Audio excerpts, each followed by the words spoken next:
Piling ba kayong ibuwis ang inyong buhay para kay VP Sara Duterte? Dahil ako, willing akong ibiwis ang aking buhay. Gusto ko ang marinig ang sagot sa inyo. Handa ba kayo sa isang revolusyon? Handa ba kayong ibuwis ang inyong buhay para kay VP Sara Duterte? Paano yan, mga kapatid? I-impeach na daw nila si VP Sara Duterte. Papayag ba kayo? Yun. Pero nagkakabayaran na sila sa house ngayon eh. Mga tanga talaga itong mga mokong na ito, na mga congressman. Alam naman nila na kapag natuloy yung impeachment trial, at bago magtapos yung impeachment trial, by legal strategy, pwedeng mag-resign si VP Sara Duterte. At yung impeachment proceedings magiging functus officio. It will have lost its purpose. At titigil na siya. At pwede na siyang tumakbo bilang presidente sa 2028! Kaya ang tanging dahilan lamang kung boboto itong mga congressman na ito sa Monday para ipasa yung articles of impeachment para sa Senate ay dahil nabigyan sila ng pera.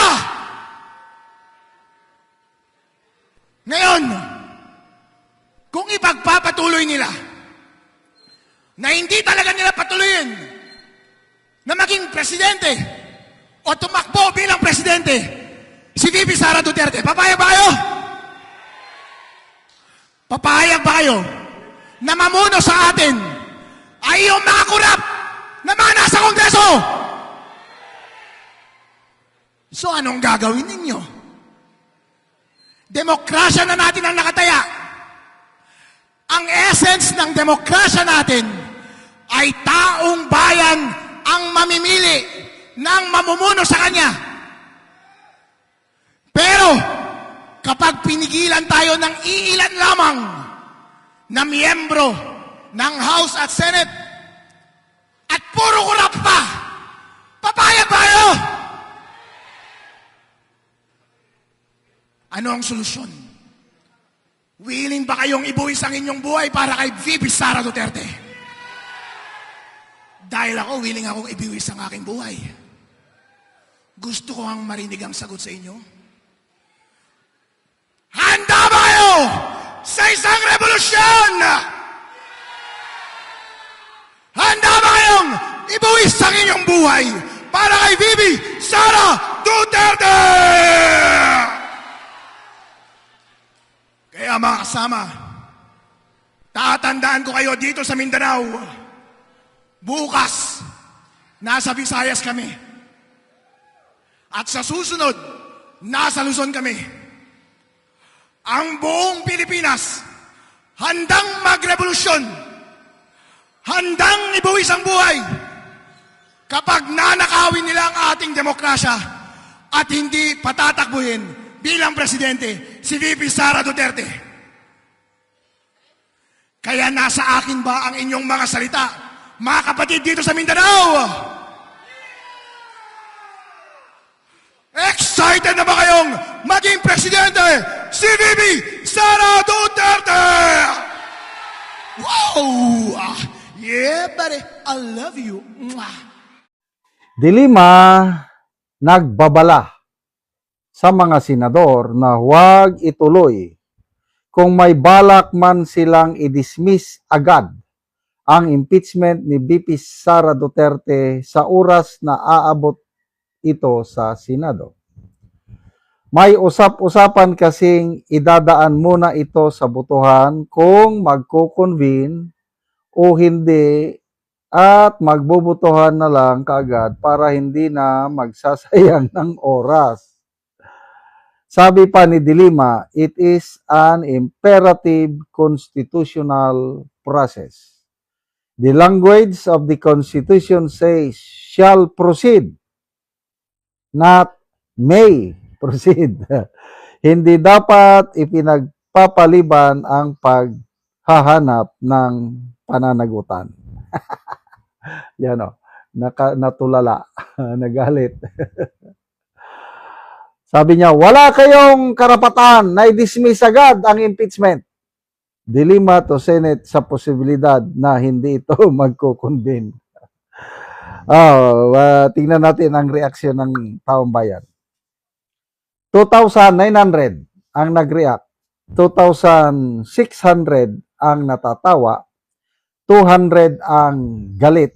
132 lang ang nag-like sa kanya. Meaning, karamihan, halos 99%, ayaw nang matuloy ang impeachment trial ni BP Sara. May nabasa kong post, pahayag ni Senator Lacson, sabi niya, kung majority daw sa mga senador, meaning 13, boboto na wag i-convene ang impeachment court, pwede. Wala na daw trial. Bakit? Nakikita naman na mababasura ang impeachment ni BP Sara kung ituloy ang trial, alam na ang boto ng mga senador. Siyam lang ang senador na kailangan ni BP Sara para manalo siya, para ma-acquit siya.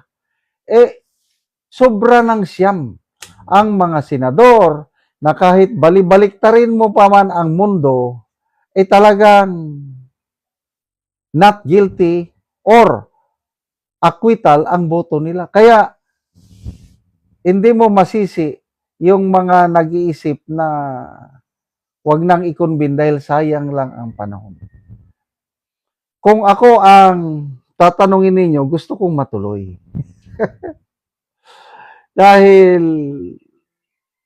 para fair and square ang labanan. Hindi sa, takot yan si Sara. Dahil kakampanyang mga senador na marami, hindi na ipinatuloy ang trial niya. Tapos next year, magsasampa na naman sila. Kaya ako, wag nang i-dismiss, i-trial na. Saya ang panahon, sige lang. Pagbigyan na rin sila para once na nagbotohan na, I hope titigil na sila. Total, mananalo naman talaga si BP Sara. Simple arithmetic lang. Siyam na minority block, siguradong boboto. Tapos, 3 parisan na magkakapatid.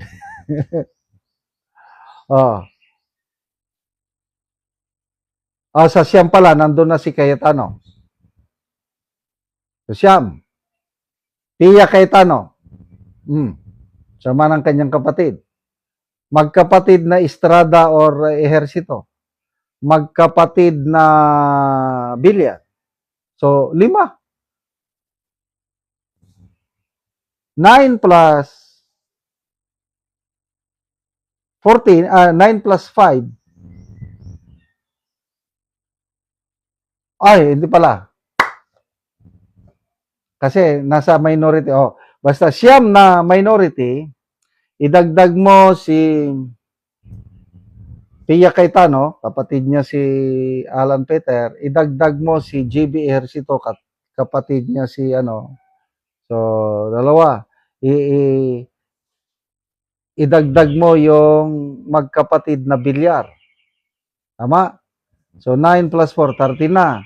Idagdag mo si Loren Legarda, 14. Idagdag mo si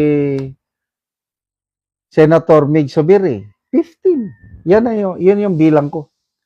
15 senators boboto sa acquittal ni BP Sara. Kaya ituloy na lang. Huwag po kayong matakot, Congresswoman De Lima. Pagbibigyan namin kayo. Magkakaroon po ng trial. Kaya galingan ninyo. Kasi isa daw ito si Congresswoman De Lima sa mga prosecutors. Gusto kong makita yung balitaktakan, bangayan sa cross-examination. Lalo na yung pagtayo ni na sa witness stand. Una mang magpre-present ng ebidensya or witnesses ang prosecution. So iharap nila si Madriaga, Trillanes, AMLAC Director, I don't know, Ombudsman ba, NBI. Gusto kong makita kung paano i-cross-examine ng mga magagaling na trial lawyers ni BP Sara itong mga testigo ng Kamara. Gusto ko rin makita gaano kagaling si Ridon. Kasi si Ridon, isa sa mga prosecutor, i-cross-examine naman niya ang mga testigo ni BP Sara. So gusto kong makita sino-sino yung mga testigo ni BP Sara. May idea na ko yan tungkol sa paggamit ng confidential funds. May pasabog si BP Sara yung mga testigong ilalabas niya. Kaya gusto kong matuloy ang impeachment trial. So don't worry, Congresswoman De Lima, kasama mo ako sa nananawagan na huwag i-dismiss ang trial, dapat ituloy ang trial sa Senado.